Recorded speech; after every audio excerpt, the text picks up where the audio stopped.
Welcome to the week 7 of EME 5602.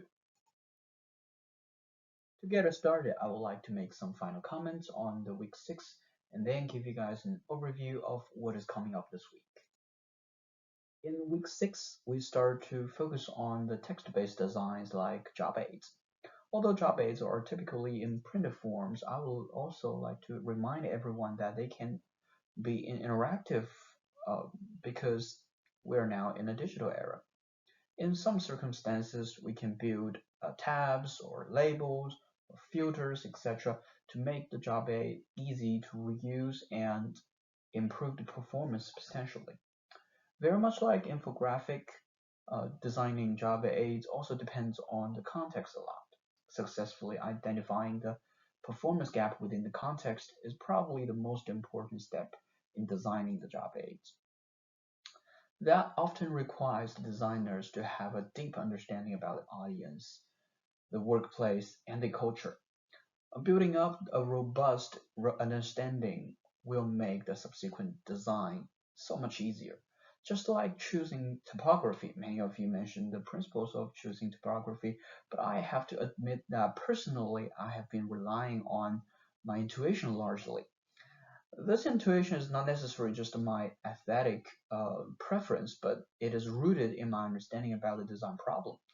With that intuition, I can determine whether a typography is appropriate or not fairly easily given the context.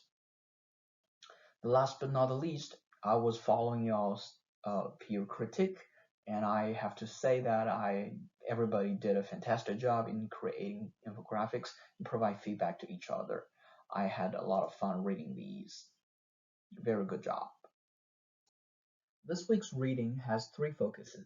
First, everybody probably is already very familiar with Microsoft Word, but this week I would like to introduce you to a few tips that you might not know, including templates, themes, comparing documents, etc. These should help you significantly to edit your document in Word more efficiently. Second, we are going to focus on the design flows. In job aids, flow is a very important component that needs to be designed very carefully. You will find the readings addressing these design flow problems from a broader sense, but these principles also apply to designing instructional documents. Finally, you will find a list of blocks addressing some common design problems. These also are important principles that apply not only to the instructional documents, but also to almost all the design processes. This week, we will be working on our job aid assignments. You don't have to choose a complicated content, but do make sure that you identify a clear performance gap. Try to pick a simple topic and just make sure the information is concise and clear. You can find some very good examples in the assignment description.